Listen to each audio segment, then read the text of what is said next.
Hartwell King came here in 1826. He built out there on the town creek at Cottontown. There's a lot of little Indian villages, they call them towns, on the creek out there. They all became friends and working together. And each little chief of each little village gave him a prize arrowhead for a token of friendship. I have 20 of those arrowheads, so I know at least 20 towns. And that's how it got the name Town Creek. In April the 23rd, 1863, General Dodge came through here with an army of 8,000 men and a cavalry out of Missouri, which called themselves the Avenging Angels. Nathan Bedford Forrest burnt the railroad bridge, shot at him for a while, but he didn't. This made them mad, and they backed up into Leeton, that train. My grandmother, she went out on the porch with Frank King, my granddaddy that started this museum, and he was 5 years old or something. And the Yankee soldier started shooting at him from a train and shot her through the shoulder. And had a little daughter, Ann, with her, who was 7 years old, and Ann had a bullet hole in her dress, but it didn't hit her. They came up there and ran the Myers and Coates in the barn, burnt them, burnt the house, burnt Leeton. The only house it stands in Leeton, it stood then, was Fennel Malden's house. And then they went on out, Miss Betty Ed, Miss Jim Pruitt's house out there on Cottontown Road is standing. They had a party out there. I think they had something to drink. And they got through, they was going to burn the house down, and they shut all the shutters, locked them on the outside, put furniture in the foyer, set on fire, and left, going to burn the women and the children and people that worked in there.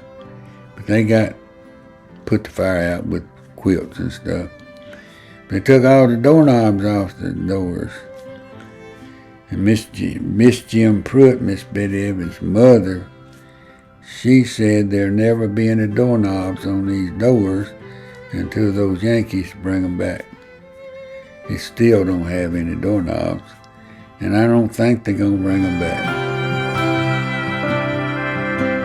Frank King, my grandfather, started this museum in the 20s and 30s, and he put together a lot of stuff, and a lot of stuff was donated and put in the museum through him. Letters from General Joe Weaver and all kind of prominent people.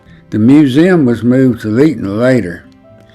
It was in his wife's house over in Tuscumbia. And they put it in the old library that was up over the drugstore, the old drugstore up in that old building. Stayed up there for years until they got the building they have now, which was donated by Ms. Ed Fennel. When they were building Wilson Dam in the 1920s, before they backed the water up, they let the people go in there. There's a lot of Indian mounds in the riverbed. And they dug into these mounds and got there some pots and bowls and stuff and some stuff there in the museum. It came out of there. There's old Burroughs Wig. He was a well-known outlaw of the day, and he'd wear that wig when he was in his robberies. One of the robberies around here, he lost his wig, and it's here in the museum. There's some old guns on the wall down there. Some go back to Civil War days, one to the First World War, and some even before the Civil War. Richard King was the first one buried in the King Cemetery. Evans Hart was dead. He came down here. He was an old man when he came, 1826. Well, they went back to North Carolina and settled some business, he and Hartwell. And Richard died on the trip. Before he died, he requested Hartwell to bring him back and bury him in his new home in Alabama. So Hartwell put him in a barrel of whiskey and hauled him back. And in this box of Hartwell Kings I've got, there's a little metal box with old rusty nails on the lid of the whiskey barrel that helped Richard King. I got a painting of LaGrange College. It's one of the original pictures of LaGrange College. She was from New York, and she came down here, and she painted a couple of pictures of LaGrange. The back of the picture, the frame and all, says dated 1836. It's here in the museum. Well, I'm 86 years old, and when I was a kid, there were some many amusement wagons in Leeton. You couldn't get through there, especially in the fall of the year. I went up there with my daddy. I was only about 10 years old, up to Old Hall place. And there was mules coming through there. I don't know how many, but it had to be at least 50 pair. But that's the prettiest sight I ever saw in my life. I'll never forget those old big mules walking through there plowing that cotton. And the people driving the mules were singing, and the trace chains were rattling. But that's for the days of videos and all, so we don't have any records. I doubt if there's many people in this country now know how to hook up a pair of mules. But they always start.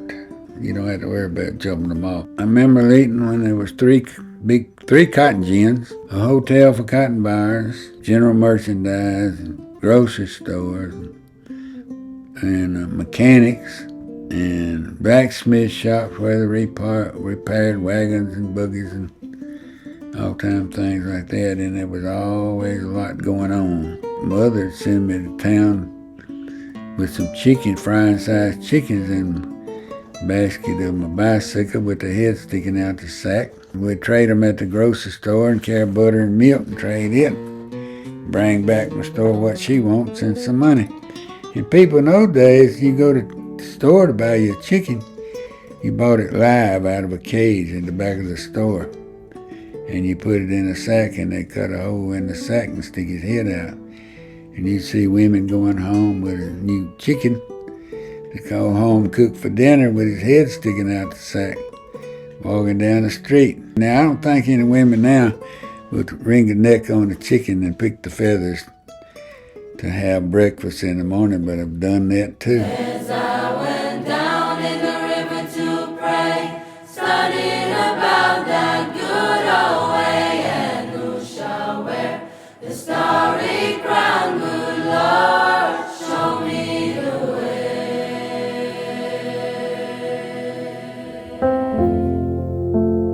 I'm probably the only man in Cobbett County that ever got a whipping at his baptism. Well, I played with three little boys out there on the creek all the time. Their names were Hoe Cake, Chicken Bill, and Shorty.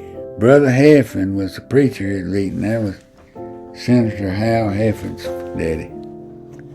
Carried me out there to baptize me. Well, Hoe Cake, Chicken Bill, and Shorty sitting out on the limb over the creek, and they acting like three monkeys.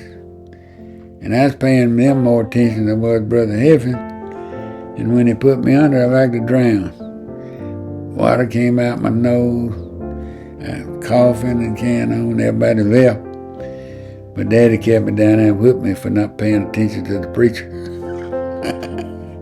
But me and Hoe Cake, Chicken Bill, and Shorty, we'd go to the preacher and we'd sit out on the limb, over the creek. But one Sunday there, he told them, said, come next Sunday, I'm going to walk on the water like Jesus Christ. So we watched him that Monday.